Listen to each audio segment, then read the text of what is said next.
Fala, meus alunos do terceiro ano, tudo bem com vocês? Bem-vindos a mais uma aula de Química. Bom, na aula de hoje, nós vamos corrigir a nossa prova do quarto bimestre, certo?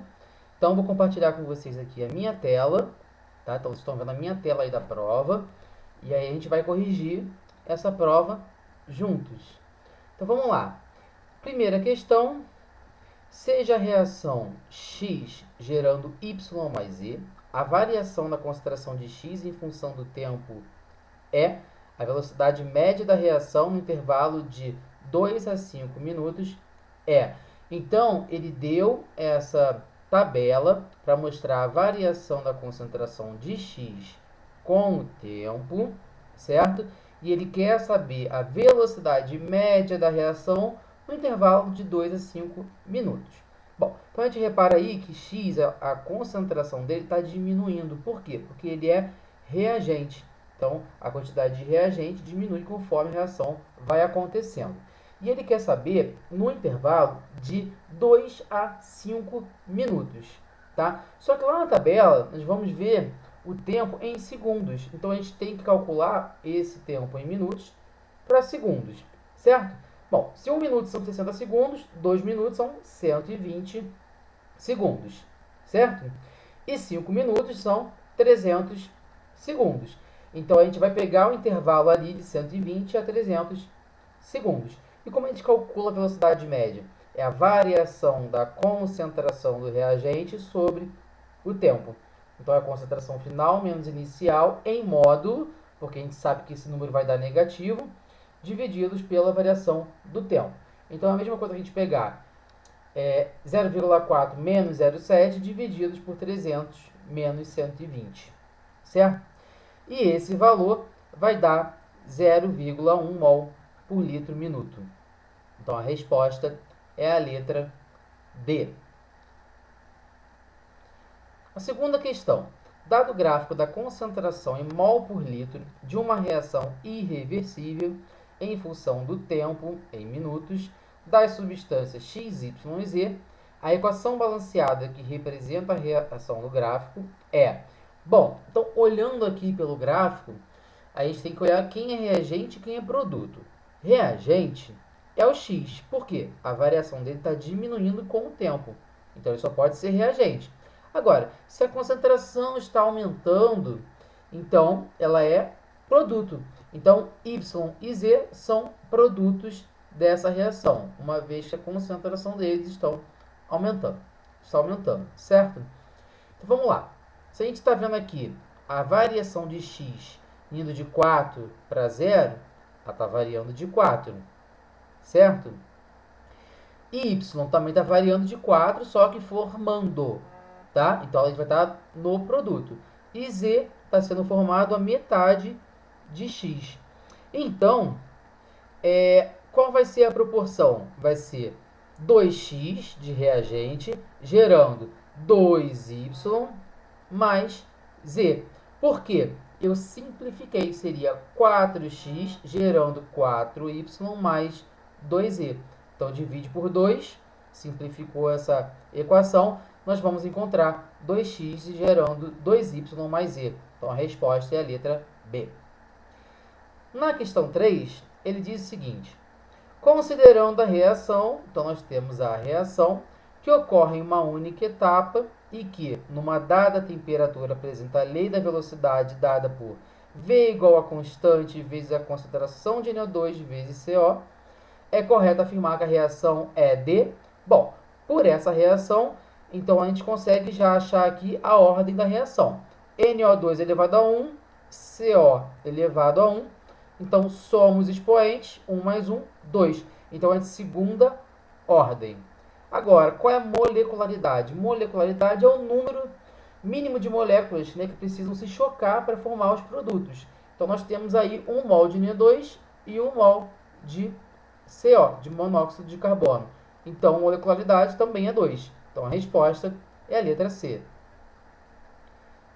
Na quarta questão, nós temos aí: para uma reação elementar do tipo A mais 2B gerando C, pode-se afirmar que a velocidade de consumo de A é igual à velocidade de formação de C? Sim, Porque, ó, 1 mol de A está gerando 1 mol de C. Tá? Então, a resposta é a letra A. Vamos ver as outras opções. A velocidade de consumo de B é metade da velocidade de formação de C? Não, é o dobro, 2 vezes B.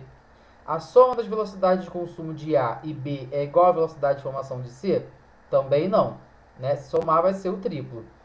A velocidade da reação é dada pela relação V igual a K, A vezes B? Não, é V igual a K, A vezes B ao quadrado. A reação é de segunda ordem? Não, de terceira ordem, porque vai somar 2 do expoente do B mais 1 do expoente do A. Então, a reação é de terceira ordem. Tá? Questão 5. No laboratório foram efetuadas diversas experiências para a reação. Com os resultados das velocidades iniciais obtidos, montou-se a seguinte tabela. Baseando-se na tabela anterior, podemos afirmar que a lei da velocidade para a reação é... Bom, então, quando a gente tem essa tabela de experimentos, nós temos que fazer o quê? Sempre manter um constante e variando o outro, certo? Então, vamos manter constante aí esse NO, concentração de NO. Então, mantendo a concentração de NO constante, nós podemos pegar o experimento de 1 para o 2. De 1 para o 2, a concentração de H2 varia 2, duplica. E a velocidade também duplica. Então, se duplica e duplica, então o nosso expoente é 1, porque se manteve constante. Agora, vamos pegar o H2 constante. H2 constante, nós temos aqui de 1 para 3. Então, vai variar a concentração de NO de 1 para 3, também duplicando, ó, duplica. Mas a velocidade, ela quadriplica. Então, é de 2 para 4. Então, o nosso expoente vai ser 2, tá? Então, a nossa velocidade, a nossa reação, a nossa equação da velocidade vai ser V igual a K, que é a constante, H2 expoente 1, porque manteve-se constante, e NO, que duplicou, uma relação de 2 lá na tabela de experimento, então ao quadrado. Então, essa é a nossa reação, é a nossa equação. Resposta, letra E. Questão 6. De acordo com a teoria das colisões, as substâncias reagentes entram em contato para colidir, podendo originar produtos. Para que as colisões sejam efetivas ou eficazes, alguns fatores são necessários e importantes. Quais? Então, alguns fatores aí que são importantes para que ocorra a reação, a formação do complexo ativado. Frequência das colisões entre os reagentes, a orientação das moléculas tem que ser favorável para que aconteça essa reação, certo? E também a geometria das moléculas dos reagentes. Então, esses são alguns fatores responsáveis para ocorrer ali a reação de acordo com a teoria das colisões. Cite todos os fatores que afetam a velocidade de uma reação química. Então, aqui eu considerei a questão toda para quem colocou pelo menos 5 fatores.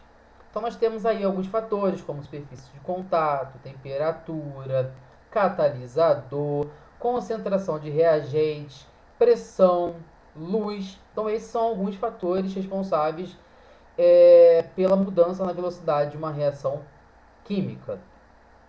Questão 8. Explique o conceito de energia e ativação e explique o papel dos catalisadores em reações químicas. Bom, a energia de ativação é a energia mínima necessária para que essa reação ocorra. Então, ele vai ter que quebrar essa energia para formar o complexo ativado e depois a reação ocorrer por completo. Tá? E como os catalisadores atuam? Os catalisadores atuam da seguinte forma. É importante dizer que eles diminuem a energia de ativação, ou seja, eles diminuem a energia necessária para ocorrer a reação e aí eles aceleram essa reação. Porém, não são consumidos durante a reação. Você pode remover o catalisador no final da reação junto com o produto. Óxidos de nitrogênio, NOx, são substâncias de interesse ambiental, pois são responsáveis pela destruição de ozônio na atmosfera. E, portanto, suas reações são amplamente estudadas num dado experimento. Em um recipiente fechado, a concentração de NO2 em função do tempo apresentou o seguinte comportamento observado no gráfico. Então, nós temos esse comportamento aqui do gráfico, concentração diminuindo com o passar do tempo. O papel do NO2 nesse sistema reacional explique. Bom, ele tem o papel de reagente. Por quê? Conforme vai passando o tempo, eu vou diminuindo essa concentração. Eu estou formando o produto e diminuindo a concentração do reagente. Então, o NO2 tem o papel de reagente. 10ª e última questão. Numa reação completa de combustão, foi consumido em 5 minutos 0,25 mol de metano, que foi transformado em CO2 e água. A velocidade da reação será... Então, é só utilizar a equação da velocidade. Velocidade igual a concentração de reagente ou produto dividido pelo tempo. Então, está dizendo aí 0,25 mol, concentração, dividido por 5 minutos. Então, isso dá um valor de 0,05 mols por minuto. Tá? Então, essa foi a nossa correção da prova. Espero que tenha ficado tudo esclarecido. Qualquer dúvida, estou à disposição. Tá bom? Então, é isso aí, pessoal. Bom final de ano para todos e até a próxima. Tchau!